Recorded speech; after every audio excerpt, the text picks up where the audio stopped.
나이 들었다는 거를 의식을 못하고 늘 하루하루가 새로운 느낌? 농부 같은 작가로 1년 1년 농사를 지으면서 풍년일 수도 있고 흉년일 수도 있지만 늘 자기 길을 그냥 꾸준하게 가는 작가. 자연에는 순응하면서. 몸과 마음의 양생을 추구하는 작가 최인입니다.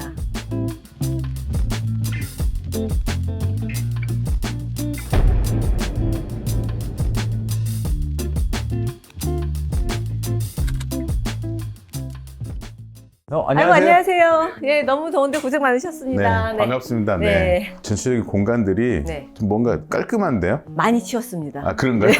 원래 얘는 좀 이렇게 약간 펼쳐놓고 좀 작업을 하시는 건가 봐요. 많이 펼쳐놓고 하는데 이제 오랜만에 옛날 것도 꺼내가지고 보면서요. 작업이 어떻게 가고 있나 보고 있습니다. 그럼 요즘 최근에 어떤 작업하는지 좀 작업 좀 볼 수 있을까요? 네, 최근 작업은 이제 요쪽인데요. 아, 이 작업? 네네네. 요번 8월 말에 하는 전시에 나갈 그림인데요. 소재는 느타리 버섯이었어요. 그래서 버섯이요? 네, 뭉글뭉글한 버섯 덩어리를 보면서 약간 가족 같기도 하고, 고기 한 덩어리가 이렇게 조그만한 거가 이렇게 애기 같기도 하고, 중간건 기성 3, 40대 같기도 하고, 이렇게 나이 들어가지고 주름진 거는 저희가 봉양해야 될 부모님 세대 같기도 하고, 그래서 제가 이 느타리 버섯 하나를 이제 드로잉을 했었는데요. 그걸 하다 보니까 이제 약간 군집 공간 같기도 하고, 사회 같기도 해서 이제 이런 식으로도 됐고, 요건 약간 식물 초성화 같기도 한데요.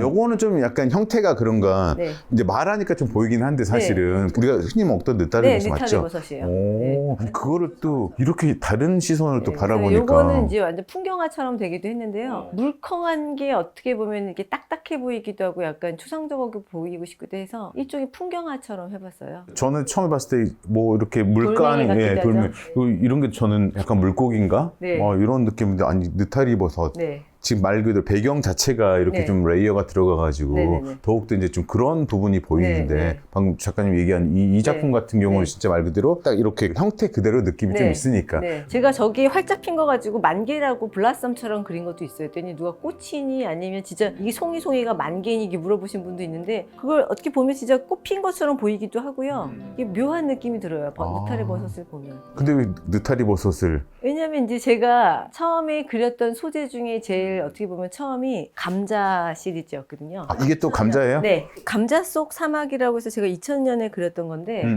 이게 어떻게 보면 약간 제가 이제 임신했을 때여가지고 자궁처럼 보이기도 하고 태아 약간 그런. 그래서 누가 되게 성적이라고 그러더라고요. 왜냐면 얘는 이제 싹이 있으니까 딱 버리려고 하는데 얘도 생명인데 싶어서 그냥 놔둬봤어요. 그랬더니 이제 엄마가 입덧을 해야 돼. 애는 무진장 잘 자라잖아요. 얘는 쪼글쪼글해지는데 초록색으로 너무 많이 커요. 그래서 그걸 보면서 감자 속에서 사막이 있었나? 얘는 쭈글쭈글한데 이게 사막의 오아시스 같기도 하고 튀어나오기도 하고 그다음에 얘는 파인게 같기도 하고 튀어나온 거 양 같기도 하고 그러면서 이게 결이 있는데 조그만한 게 소우주 같기도 하면서 제가 감자 속에서 사막을 발견했대요. 감자 속 사막이라고 했었거든요. 이 제목이. 네, 그래서 그때 전시를 이제 처음 했었고 이때부터 먹는 거를 소재로 한 것 같아요. 근데 대상을 좀 바라보는 시선이 원래 좀 그렇게 좀 다르게 봤나요?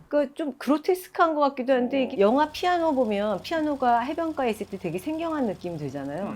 그것처럼 식탁에 굉장히 익숙한데 이게 다른 눈으로 딱 봤을 때 그 생경함? 근데 그게 너무나 생경한데 일종의 저의 파라다이스였어요. 그러니까 이상향처럼 사막에 되게 가보고 싶었는데 요 조그만 걸 키워보면서 내 손 안에 사막이 이 우주 같기도 하고 감자 하나를 보면서 그래서 감자 초상화처럼 엄청 했던 작품 중에 하나예요. 제 작업의 처음 시작이기도 해서 제가 제일 아끼는 작품 중에 하나예요. 지금 작업이 어쨌든 스타트 같은 느낌으로 초상화처럼. 그래서 그때 한참 이제 공필화처럼 해보고 싶어가지고 윤두서 자화상도 모사를 해보고 이런 터치 같은 것도 약간 그런 느낌들. 완전히 이제 자화상 시리즈처럼 그때 한참 송대 화조화도 모사를 해보고 자화상도 이렇게 공필화로 해봤었는데 감자에도 이렇게 보면 미세한 결도 있고 점도 있고 이렇게 굴곡이 있는 게 공필화로 이렇게 언덕과 구름과 오아시스 같은 걸 이제 표현해보고 싶어가지고 했던 건데 굉장히 에로틱하다고 그러더라고요. 사실 저는 에로틱보다는 뭔가 진짜 약간 외계 생물체? 그런 느낌도 들고 저 감자 좋아하는데 다시 봐야겠는데 감자를.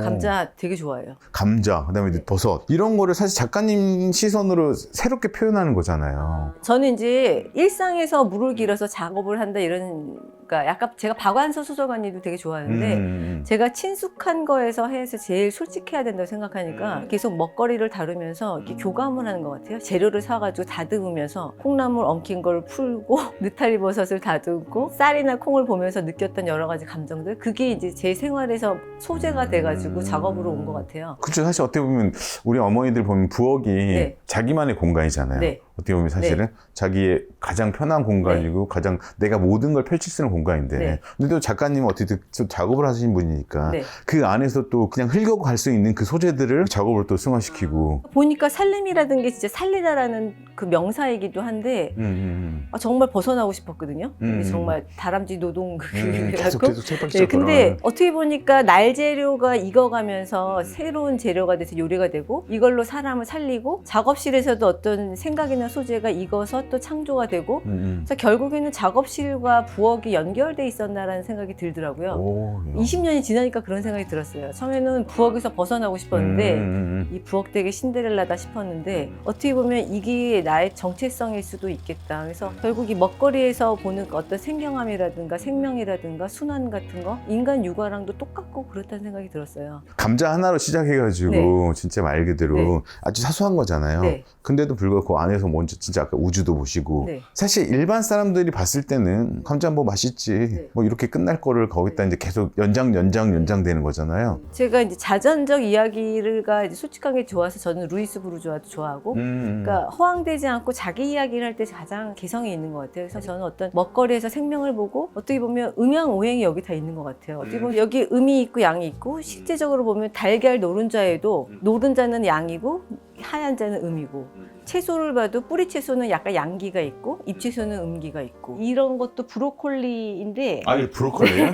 이 브로콜리는 이제 양생이라는 전시에 나왔던 건데 위에는 태양처럼 이렇게 발산하는 거고 요는 뒤집어서 씹다 보니까 이게 구멍이 보이는 거예요. 시선을 바꾼 건데 이것도 하나는 양과 음일 수도 있고 그러니까 제가 딱 봤을 때는 처음에 이제 그 말 안 하면 약간 여성의 생식기인가? 네, 그렇게 그리고 볼 수도 색깔도 있어요. 약간 네. 좀 그러고 빨개서 네, 또 근데 아까 부르주아 또 얘기하다 보니까 약간 피처럼 붉은 원초적인 걸 느낌 표현하고 싶었어요. 그래서 이거 한 염색도 하고 염색한 위에 금분도 없고 여러 가지 이제 하얀 백토도 있고 호분가루도 있는데 누구는 빅뱅 같다고도 하고 그러는데 이제 어떻게 보면 이 브로콜리도 음과 양이 있고 양이라는 게 해와 달일 수도 있지만 낮과 밤일 수도 있고 남자와 여자일 수도 있고 세상을 돌리는 힘일 수도 있고 그러니까 이렇게 채소에도 있지만 계절도 그런 거고 몸도 심지어 음과 양이 있어요. 저는 되게 음체질이어서 겨울에는 되게 힘들어 하거든요.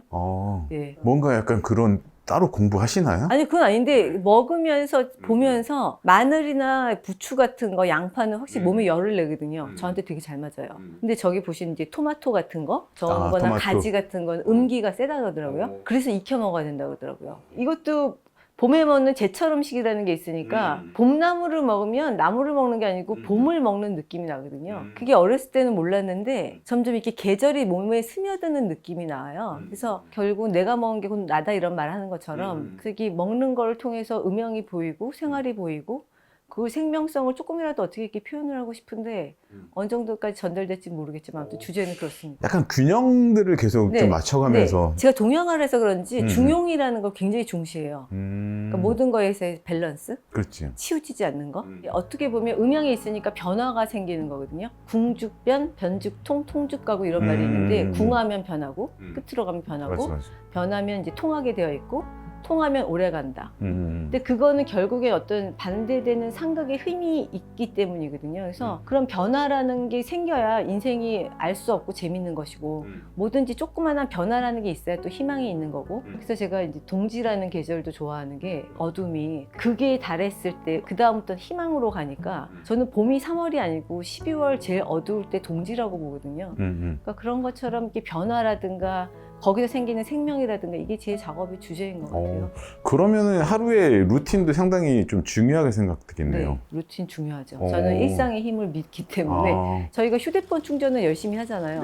그것처럼 몸도 충전해야 된다고 생각하면 아침에 요가를 통해서 한번 되돌아보고 몸과 대화를 하는 느낌? 몸과 마음의 양생, 정말 생기를 북돋는 거 그걸 추구하는 그런 작업을 계속 앞으로도 하고 싶어요. 그것도 보니까 좀 재료도 좀 다양하게 좀 쓰시는 것 같은데 그림이라 물이라는 게 물질로 표현한 마음인 것 같아요. 그러니까 자기 철학의 시각을 하는데 결국 물성이라는 게 없으면 미술이 아니니까. 왜냐면 물성으로 인해서 여태까지 인류가 해놨던 모든 작품들을 미술관에서 만나잖아요. 네네. 결국이 물질인데 옛날에는 돌이라든가 나무였고 심지어 벽에도 그렸고 저는 이제 이 물질을 어떻게 다룰까에 있어서 주제에 따라서 이제 다르게 쓰는 편이에요. 그래서 어떨 때 섬세한 작업을 할 때는 정말 순지나 견을 쓰고요. 면 작업이나 좀 채색을 많이 할 때는 두꺼운 삼합 장지라든가 캔버스를 쓰기도 하고 근데 요거는 이제 또 염색을 해봤어요. 왜냐면 염색을 하면 그 물감에서 나오지 않는 그 오묘한 색감이 있어요. 자연적인 색감. 거기에다가 또 이제 여러 가지 채색을 하기도 하는데 요거는 이제 염색한 거 위에다가 또 알료도 얹고 백토도 얹고 그래서 같이 백토를 했던 작품은 요것도 이제 종이 작업인데 지금 하고 있는 것 중에 하나인데 쌀 시리즈 중에 하나인데요. 이게? 네. 쌀? 네. 쌀알을 그리게 된 동기는 이제 저희 아이가 이제 쌀 갖고 노는 걸 좋아해가지고 그냥 가만히 놔뒀는데 확 엎은 거예요. 그래서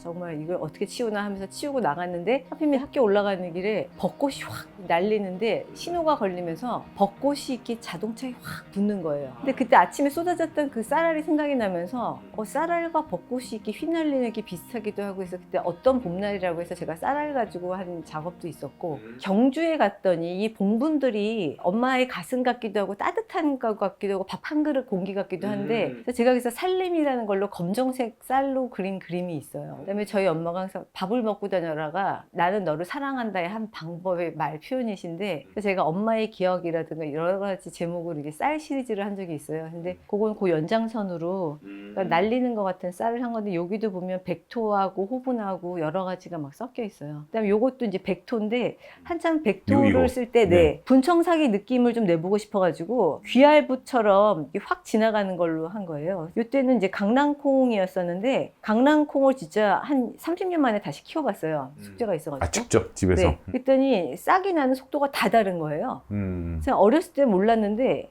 이 발화되는 속도가 아이 성장 속도랑 똑같구나. 기다려야 되는구나. 결국 열매를 맺기도 해요. 못 맺기도 하지만 뭐 사람이 다 성공할 수 있는 것도 아니고 성공의 기준도 다른 거고 요만한 씨앗을 이게 뭐지 하고 반을 잘라서 볼 게 아니고 기다려서 튀어봐야 얘가 무슨 씨앗인지 알잖아요. 그래서 한참 씨앗이라는 게 되게 경이롭기도 하고 아이도 그렇고 씨앗도 그렇고 잠재된 덩어리구나. 그래서 그때 한참 콩이라든가 씨앗을 많이 그렸고 일상이 뱅글뱅글 도는 소우주 같기도 하고 소행성 같기도 해서 소행성 갖고 전시를 한 적도 한 번 있어요. 요거는 또 요거랑 같은 시리즈인데 프레스코거든요. 우리가 알고 있는 벽화. 네. 벽화. 어떻게 보면 회화의 원류니까 옛날 사람들은 어떻게 그림을 그렸을까 해서 궁금해서 완전히 처음 방식대로 지푸라기 다 깔면서 해봤거든요. 그랬더니 이제 장단점이 있어요. 안료가 스며들어서 편하긴 하지만 문제는 이게 깨질 수 있다는 또 단점이 있고 무겁고 이런 재료를 접하면서 이렇게 했던 이유가 있구나. 그러니까 교감을 하는 느낌이에요. 옛날 사람들 동굴에 벽화 그린 것처럼 계속 습식으로 물을 뿌려가면서 정말 접착제 없이 그린다는 게 굉장히 또 쾌감이 있어요. 왜냐면 이런 제가 작업할 때는 항상 안료를 접착제를 개는데 마치 이게 한국 안료는 악효가 필요하고 뭐 유화는 오일이 필요하고 수치화는 아라비아 고메이고 템페라는 노른자가 필요하고 그러니까 접착제의 역사이기도 한데 물로만 한다는 게 굉장히 새로운 경험이었는데 작가님 그렇게 생각할 수 있는데 대부분 사람들이 그 재료를 바꾼다는 게 쉽지는 않잖아요. 제가 하던 어떤 부분들에서 근데 바꾼다는 생각이 안 들어요. 그냥 저희가 음식을 먹을 때 디저트도 먹고 샐러드도 먹고 메인 요리도 먹는 것처럼 뭘 하고 싶을 때 이런 재료를 쓸 수도 있고 저런 재료, 그러니까 날 것으로 가볍게 할 수도 있고 좀 묵직하게 오래 조리하는 것처럼 채색이 레이어가 들어가서 묵직한 것도 있을 수 있고 바꾼다는 생각 자체가 잘 안 들어요.